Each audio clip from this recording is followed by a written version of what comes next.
Morning, everyone. Welcome to the January Impact Startup Visa Info Session and FAQs. So it is a very nice and early morning in Vancouver, currently 8 a.m. over here, and overnight, I don't know if you can see from my window, but it is snowing right now. We received lots of snow. And today we have the lovely Brooke with us. And Brooke, you are in Whistler, and what's it like right now in Whistler? It is also very snowy. I had to spend a fair bit of time this morning defrosting and uncovering my car to get here. Oh no. But it's beautiful. So if you guys like the snow, Canada is a place to be. BC is a place to be. So I know we have several folks from around the world joining us in today. So please do share in the chat where you're coming from today. Share a little bit about your business, a little bit about yourself, and then perhaps, if you like the snow or not. We also have 3 poll questions for you. Let me pull it up. And so the first one being, are you joining us today as an entrepreneur, an RCIC, or immigration consultant, immigration lawyer, anything around that realm? And then there should also be another option as other. And then the second one being, if you are an entrepreneur joining us today, what stage is your business in? Are you in the early stages, idea stage, fundraising stage, or are you revenue generating? And then last but not least, you are joining us today, and have you applied to any other SUV programs and or interacted with any other SUV programs? All right, so I'll give you all a few seconds to answer them. All right, so it seems like we have some entrepreneurs today in the early stages, so that's very exciting. Welcome, thank you for joining us. And with that, I'll kick us off with our presentation. Just bear with me a few minutes. All right, I believe everyone can see my screen. Okay, so hello, everybody. I am Lorene Katubai. I am the Program Associate for Spring Activators Impact Startup Visa, also known as the ISV program.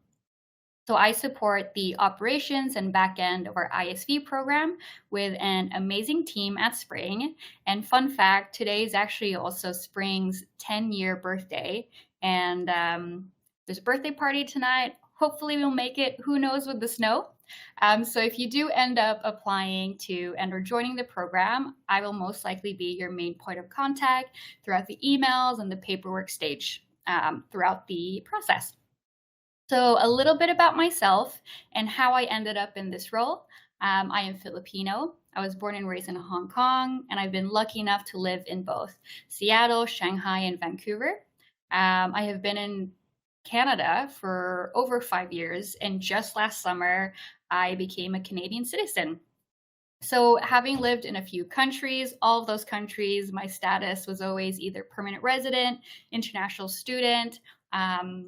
I understand what it feels like to navigate the immigration process, as well as undergo the joys and challenges of moving to a new country. What does that mean for myself, my family, that paperwork sides, my proof of funds sides, and just settling in and finding your community. So with also 7 years plus of experience in bridging the world of profit and purpose and creating a pathway to a more purposeful and sustainable economy that's inclusive of all. It's this combination of my personal experience and my professional passions that drives the joys and passion in working with Spring, entrepreneurs and partners like Brooke. Entrepreneurs perhaps like yourself, who also aim to make the world a better place through the very act of doing your business. So now that you know a little bit about me, let's move on to what exactly is a startup visa program.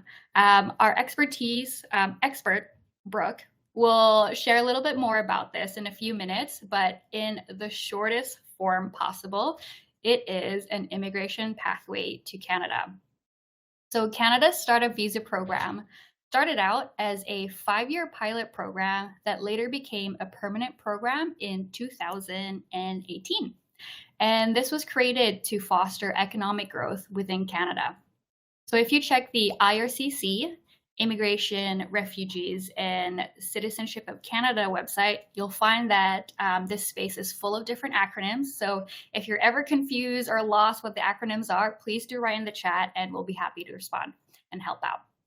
So in this space, there are over 50 business incubators, also known as designated entities, supporting startups through the startup visa process. So what exactly makes Spring different from the rest? And you'll see it up here in bold, the second word on the slide, and that keyword is impact. So there are also 4 other points that differentiate Spring, excuse me, from other designated entities. So the first one being, as we mentioned, the Startup Visa program became a permanent program in 2018, but Spring actually became a designated entity in 2017, so a year before it was named permanent. So being one of the first few incubators to become an IRCC designated entity, Spring, as you know, entered at a very early stage and has gained a deep knowledge and experience in how this program works and how, what support the startup entrepreneurs need. Number 2, as you can see, we call our program Impact Startup Visa because we are the only designated organization that actively selects and seeks entrepreneurs who want to make the world a better place through their business. So what does that impact piece really mean? It doesn't necessarily mean that your business product has to be just about solving environmental issues or environmentally focused. If it seeks to create a positive social impact through its product and or operations. So whether that could be emphasizing diversity in the workplace and in how you conduct your business, implementing sustainable practices throughout your business, and or if that means balancing profit with purpose in how you run your business, whatever that might look like, we're here to help coach businesses on how you want to scale and grow, or even ideate what that impact could look like for your organization. So third, if you've had an opportunity to go through our website, you will see that we have a very diverse team operating across multiple provinces and also across the world. I'm happy to say a lot of my coworkers are also, their parents are immigrants, they're first, second, third generation. I myself am an immigrant. So we're all come here bringing our experiences and, professional skills to help provide the best support in, for the program. So we are very much ready to support your transition to Canada in whichever province you decide to settle in. Perhaps BC, because that's where we both are. But all the other provinces are amazing, so it's all up to you. We're happy to support you in whatever province you want to move in. Our network expands beyond our team as we work in many global communities and have many partners throughout the world as well. So fourth, but very last, we are impact focused. So we also welcome entrepreneurs from all industries, whatever that may be. It might be in the food and beverage, agri-tech, clean tech, consulting, education, consumer packaged goods. All are welcome as long as you have impact in mind. And Spring Startup Visa program is cohort-based because we believe in the value of peer learning and the importance of networking and community. So in the cohort-based style, you build that community online before you even come over to Canada. So we have graduated 18 cohorts to date, supporting over 400 immigrant entrepreneurs over the past 6 years. Our Impact Startup Visa program alumni community represents over 30 countries in Asia, Africa, South America, Europe, and the Middle East. So last on this slide, the Spring team values feedback because we believe in continuous improvement, as you might all appreciate as entrepreneurs as well. We ask our participants at the end of every cohort to evaluate their experience and the program based on the Net Promoter Score, NPS. So Net Promoter Score, we ask, what do you think about the value of the program and would you recommend it to others? And our NPS consistently averages over 90% and above. And we're pretty proud of that score. And so we're proud of running a high quality program with high personal touch for each applicant. And lastly, the overall objective of our Impact Startup Visa is to help you move to Canada, apply for your PR status, scale your business, impact, and just your business globally, and create a positive and social and environmental impact through the very act of doing your business. So our program is a 12-week program with 24 virtual sessions, and it's led by entrepreneurs, facilitators, and industry experts to introduce you to the Canadian startup ecosystem. So we help you with developing a business model that is driven by impact. Our cohort-based model encourages collective learning, learning experiences, and builds community during the most important time during your program, but then also when you get here. So by the end of the program, you'll have learned the fundamentals of venture building, and then also most importantly, built a network and community of like-minded peers in business. So that was a little bit about Spring. And if you do have any questions, please feel free to put them in the Q&A section. You'll see that there's a right corner. You should see a little bubble box like what you see on the screen with a question mark. So feel free to please put questions in there, and that way it just makes it easier for Brooke and I to filter through and answer later. But yes, now that you know a little bit about Spring and myself, welcoming the lovely Brooke, who will share a lot more about the Startup Visa program and a little bit about her company as well. Over to you, Brooke. And I will stop sharing. Great, let me get my slide going here. Okay. Okay, perfect. Thanks a lot, Lorraine. And I just want to say how grateful I am to be here today. It's always a pleasure to be collaborating with Spring and Impact Startup Visa program. I myself am an entrepreneur. I'm also a regulated Canadian immigration consultant, and I've worked with hundreds of entrepreneurs over the years since 2015. As Lorraine mentioned, the Startup Visa program became a permanent fixture in Canadian immigration landscape in 2018, but it ran as a pilot program for 5 years prior to that, so starting in 2013. So for, what does that make it? The past 9 years, holy smokes, 9 years now I've been working in the Startup Visa program with entrepreneurs. I, during that time, also pursued a master's in innovation and entrepreneurship because I'm really passionate about this particular program and working with entrepreneurs, especially those who are attempting to solve some of the world's most pressing problems or have an impact focus in their business. Just quickly about our team, we are a relatively large consulting firm, and we have both immigration expertise and business consulting experts. So we have our immigration consultants, and we have marketing, business process analysts, administration, and myself, innovation and entrepreneurship. So something that you can expect if you decide that we're the right team to help you along your Canadian immigration journey is that we are able to bring you insights from both the business journey as well as the immigration journey. And if you've started the process, you might already notice that sometimes those journeys might feel a little bit at odds. So our expertise on both sides helps us to guide you and make informed decisions that are supportive of your immigration goals, as well as realistic and appropriate for your business. Now I just want to talk a little bit about Startup Visa program. I have the main requirements here on the screen, and I imagine if you've signed up for this info session, you've likely already read IRCC's website and the program requirements.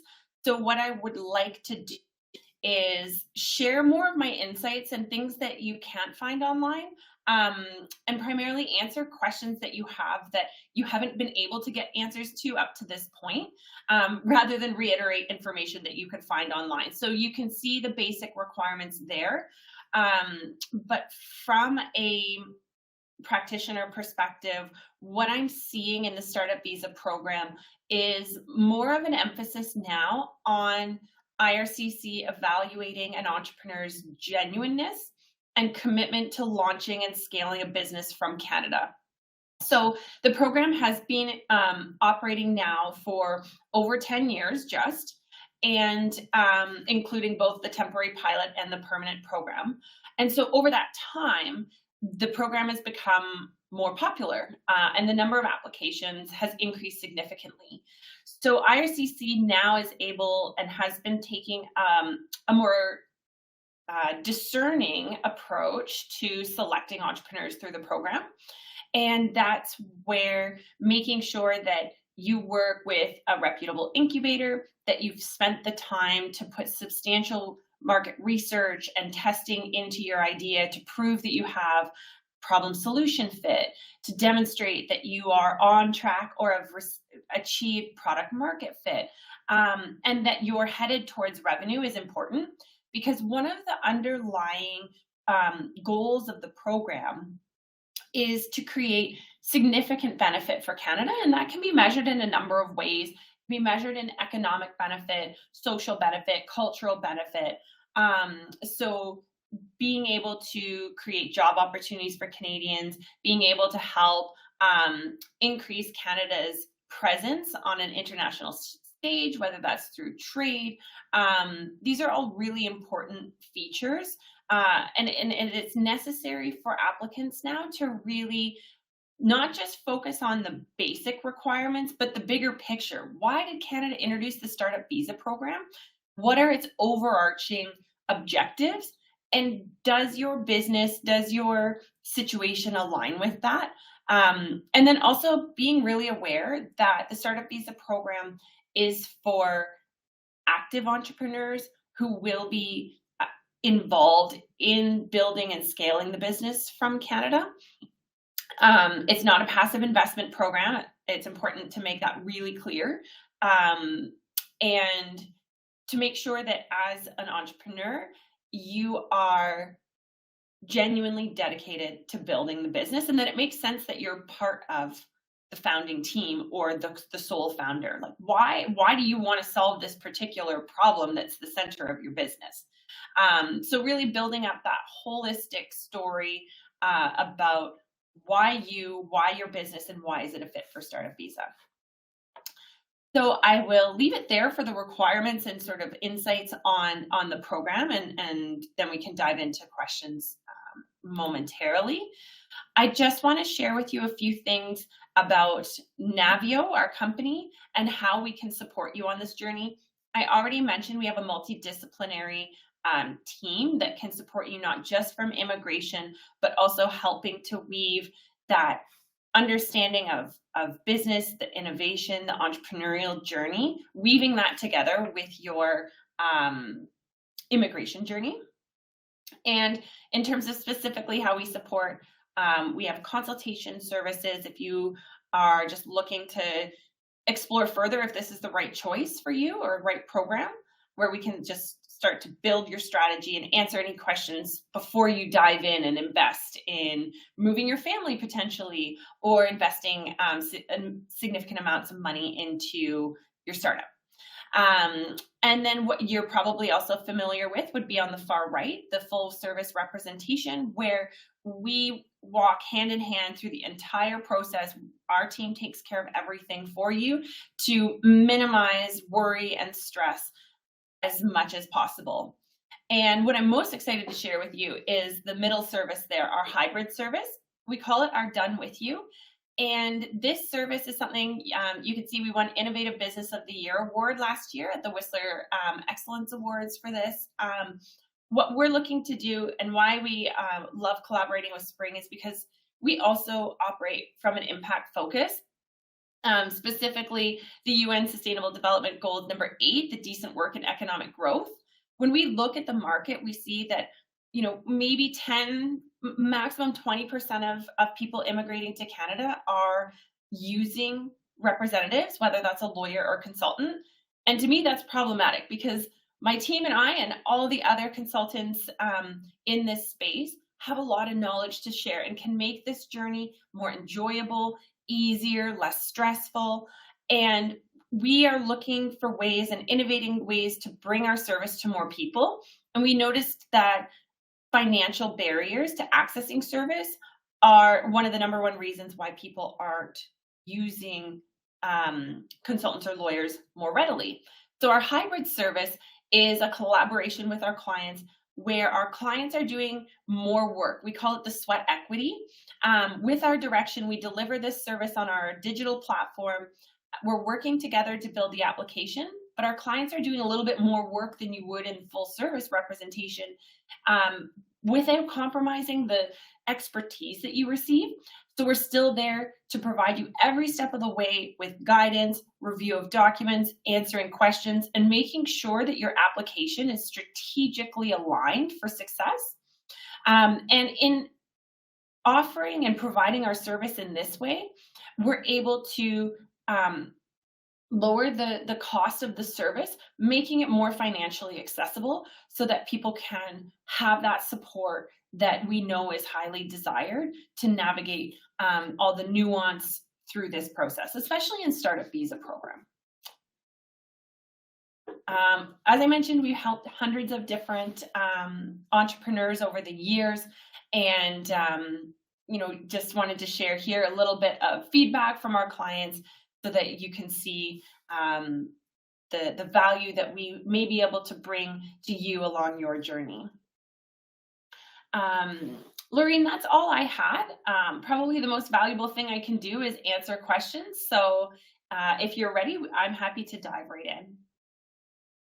Wonderful. Thank you so much, Brooke. And I hope everybody learned a lot from it. And as someone in the space, as Brooke also mentioned in her presentation, she was sharing tips and tricks that are not mentioned on the website. And with that, I was also taking some notes on the side. So hopefully you all got some really good notes from that. And with that, if you didn't get some notes, maybe now might be the time because we are entering our Q&A session or section.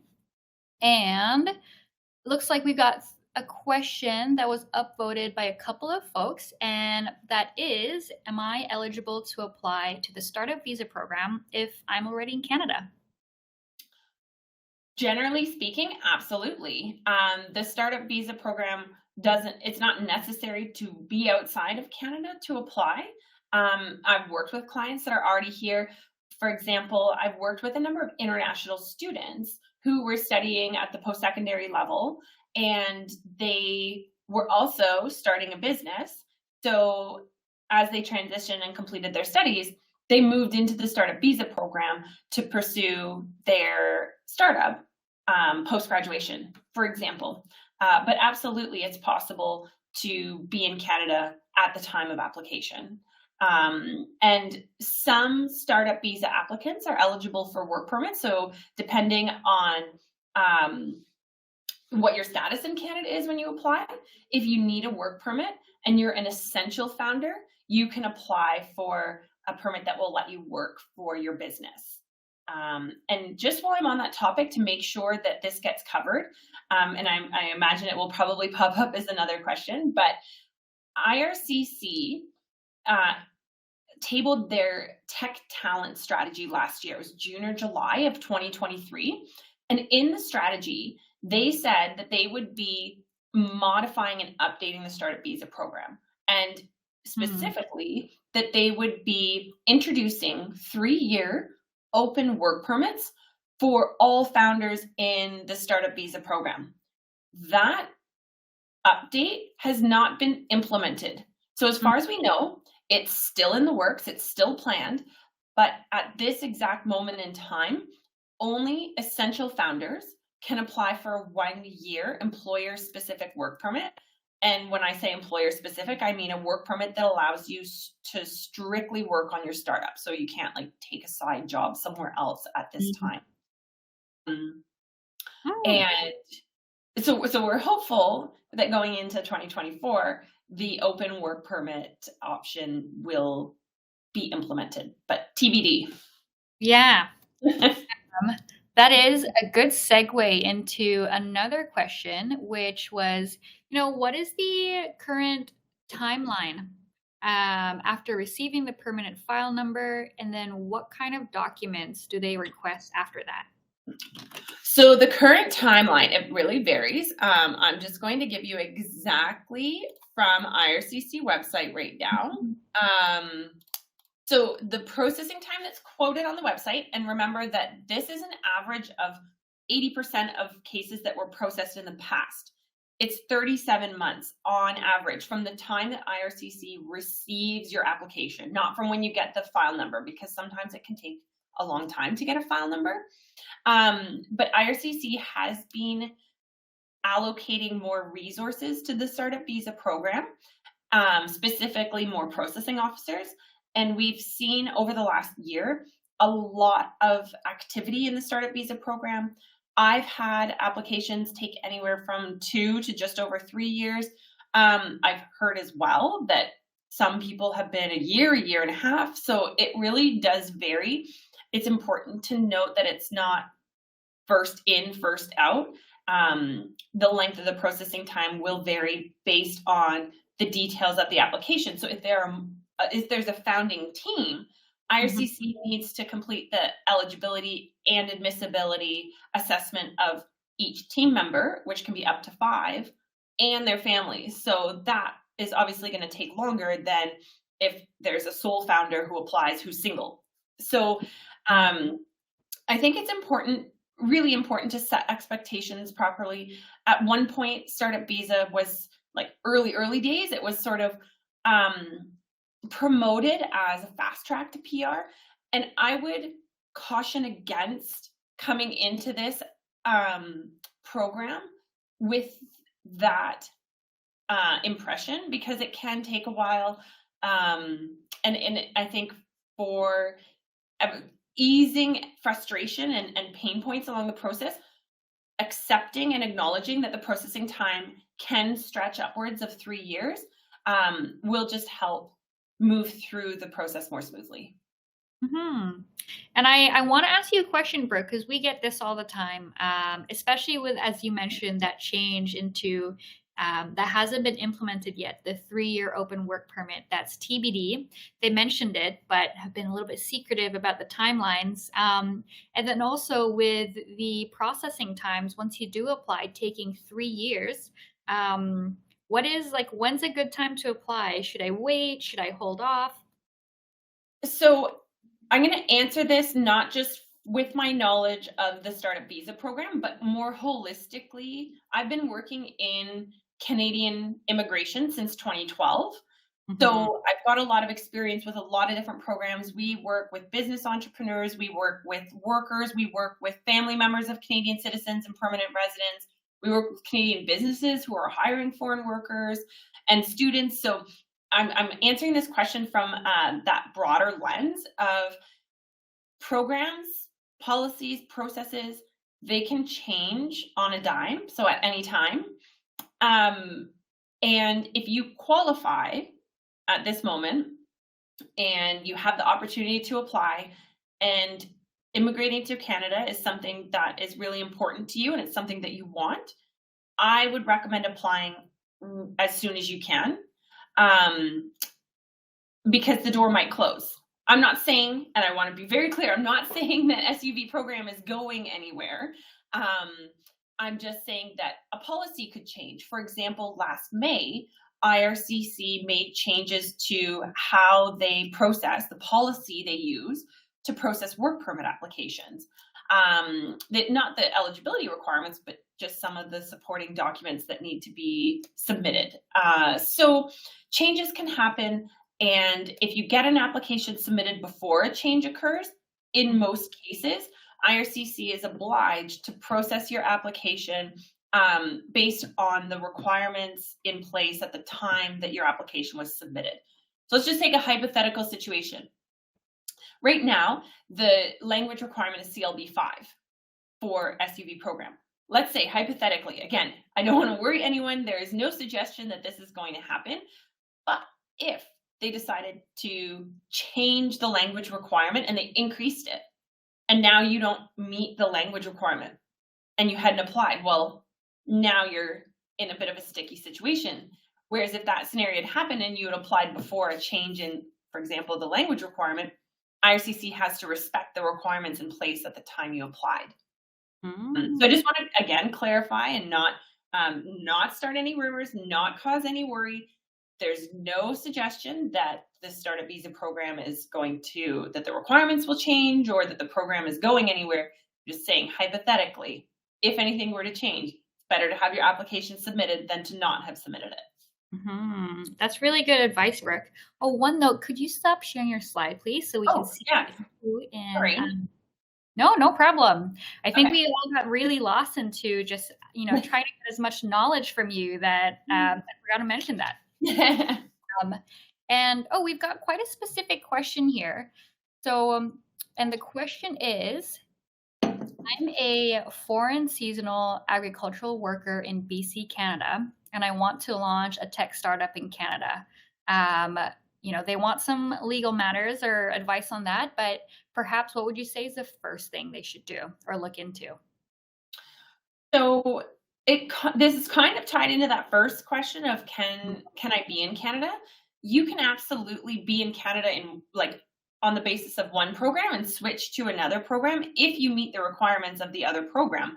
So if you're here as a seasonal agricultural worker and you meet the requirements of the startup visa program, so you have the language requirement, you've got the funds, you have support of an incubator, you absolutely could apply in the startup visa program. There's a lot of legal matters that you would need to address, including immigration legal and assessing your eligibility and if you're a good fit for startup visa program, legal matters around corporate legal, so establishing the business in Canada, and that's something that is outside the scope of my expertise. I'm not a corporate lawyer, so I'm a regulated Canadian immigration consultant. So making sure you're pulling in all of the experts to provide you with the right advice for the different sort of aspects of your journey. Thank you for answering that. And we have another one here. And I'm assuming this is to Spring's Impact Startup Visa program. But the question is, can I still apply and participate in the program if I have yet to establish my business or if I do not have a product? On the Spring side, yes, we do accept early stage startups, and early stage does mean a little bit more than just I have an idea. At the early stage, we want to see, what's your business plan? What's your timelines? What's your one thing? Impact measurement. What does the impact look like in your business? And just having a well thought out plan as to how you actually will roll out this idea. So yes, you don't have to have already established your business or already have like a physical product. It's very much so. We want to know that you're in it, you've done your research, you're knowledgeable, and you're passionate about how you're going to roll out your business. So that's for Spring side. Brooke, if you have anything to add to that? Yeah, absolutely. I love this question. I actually, majority of the entrepreneurs that I've worked with have been early stage ideation on their path to get their product or service to market. And that's totally fine. IRCC accepts businesses at any stage.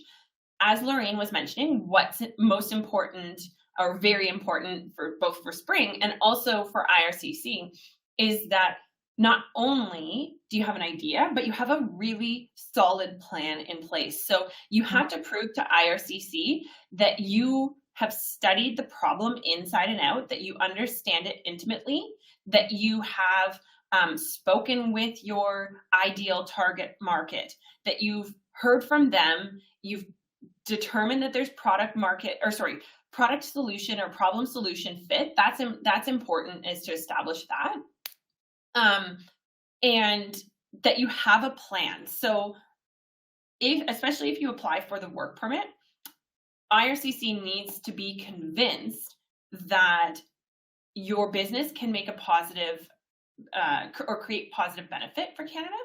So that would be demonstrating that problem solution fit, and then showing how you're going to get from there to product market fit, and getting your first customer. I've worked with lots of businesses that don't have their first customer, but you might have an MOU, or you might have like a mailing list of people who have signed up, or crowdfunding or something like that, right? Getting those key indicators that you're finding problem solution and product market fit are really important, even pre-revenue. And then showing, that you have a well thought out implementation strategy within your business plan of, okay, here's my big idea. And I'm sure for all entrepreneurs, we can relate to this. You have the idea, but getting from here to here can be really daunting. And so IRCC wants to know that if you're here and you want to get here, that you have a plan to at least get you here, and then to here, and then to here. So concrete activities of what you're going to do to move the dial closer to realizing your business objectives. And then another really important aspect that IRCC implemented last year was demonstrating that you have sufficient funds to execute those activities. It's all fine and dandy if you have a great plan. You know that you have an amazing idea that's going to solve a really sticky pain point. But unfortunately, if you don't have access to the capital, it doesn't need to be just yours. Like, it could be family investment, it could be from a VC, an angel, it could be from anything legitimate source of funds. You need to show that you have the financial means or access to capital to execute the strategy.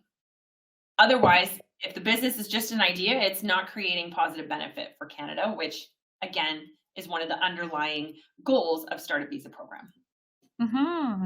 And thank you for answering that, Brooke. I can see both of you and I are just drinking water because we have so much to share. Mine's still coffee. It's early, and I have 2 kids. I have 2-year-old twins, so I need my coffee. So speaking of that funding too, it brings us to this question, and it's, what are the chances of getting investors, especially warm introductions? As there's a significant amount of money one needs to commit, from fees to really relocating oneself and family to Canada. And I can definitely answer this on the Spring side. And Spring is a unique company because we do have the Impact Startup Visa arm, but then we also have our Impact Investing arm. So if you do join Spring's program, you do get the benefits of, trying to take advantage of both programs. So Spring does a lot of, routinely we do in-person events, virtual events from both sides, where there are opportunities to, network and mingle with angel investors, with entrepreneurs that have been in Canada for a long time, who can give you advice on, how to navigate the space and the ecosystem. And this is something that you can also expect from that cohort-based model.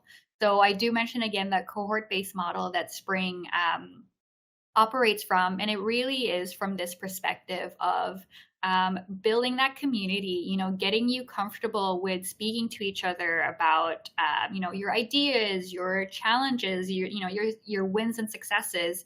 And that's something that you can share with the whole Spring community. So at the very beginning, you might be limited to your Startup Visa program, but it doesn't end there. Once you become part of the Spring community, you become part of like the wider Spring community, which is made up of entrepreneurs like yourself, RCICs like Brooke, lawyers, angel investors, people who are just curious and want to, see impact and grow. And that's why we, sort of the glue in all of that we do at Spring is that impact piece. And if you've got that and you're passionate about that, you'll fit right in. And it's a team and community that really supports each other in growing and scaling that impact. I would add as well that Canada is investing a lot in entrepreneurs. So once your business is established here, leveraging grants and loans, and Mhm. that's all something that Spring and the network can help you with. It's something I help my clients with, not from actually like securing funding, but because we ourselves, like Navio Immigration, is in the innovation, our own innovation journey. From my own experience, I'm seeking out loans and grants, and there's a lot available. If you go on to the Canada benefits, I can share the link, Lorene, later, but you can search the benefits finder and find all of the different programs, business benefits finder, the different programs that government of Canada has available based on like the type of business that you have. I can put it here. I might have put it in questions, but I just put a link there. So that's something. But yes, joining an incubator with a well-established network and focus on that is really beneficial. Okay, I've put the link in the. Oh, that's not it. Business.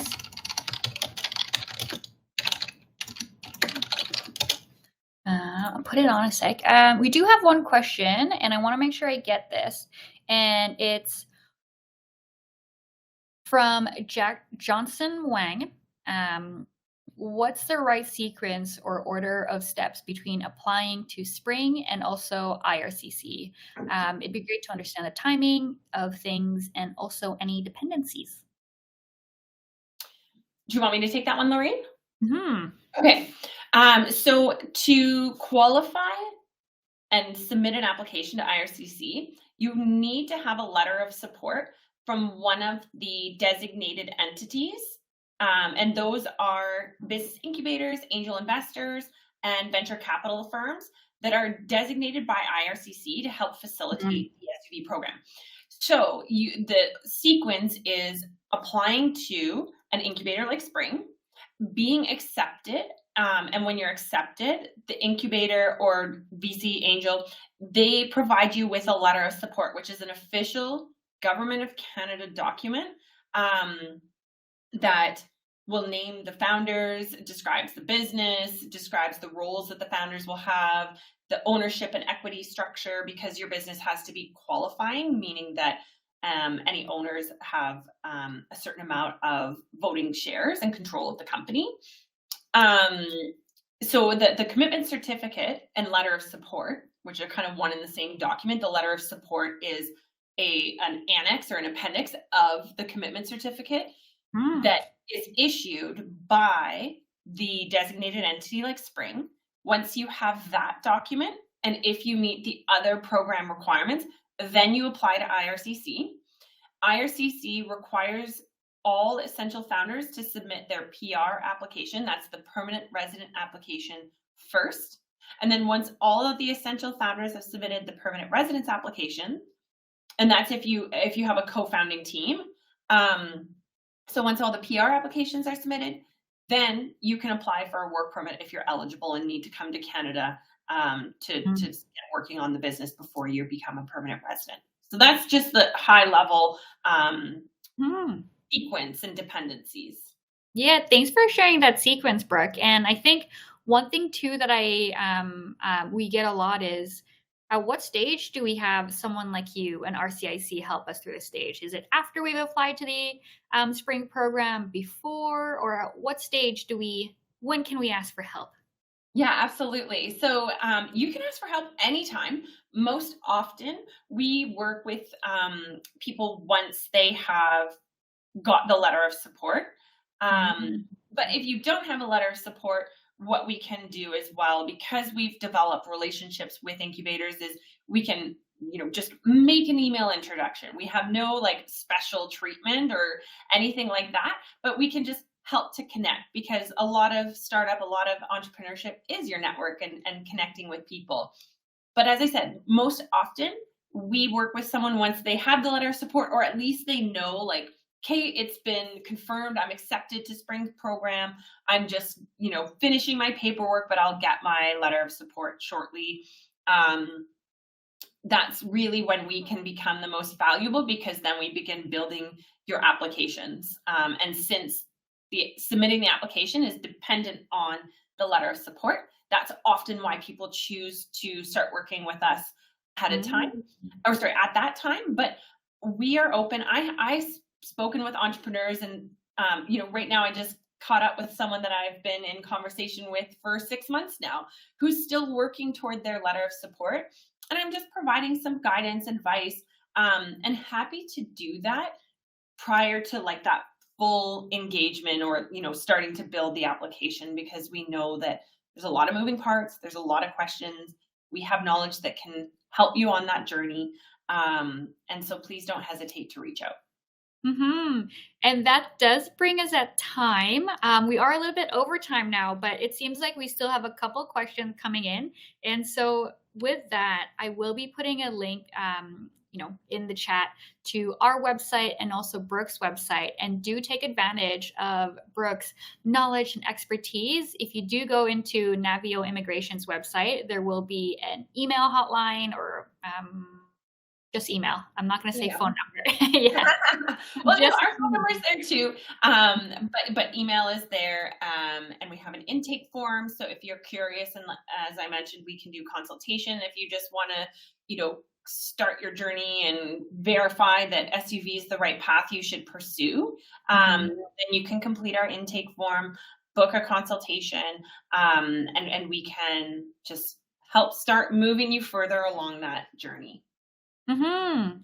Well, thank you so much again, Brooke, for sharing so much good information. I hope everyone else in the chat has learned a lot. I got into 2 pages this session of just everything Brooke was saying, because these were all great tips for myself as well. Um, Thank you again, and I hope we see you through the Spring Pipeline and Navio Pipeline. Have a good one, everybody. Thanks, Lorraine. Have a great day, evening, afternoon. Thanks all.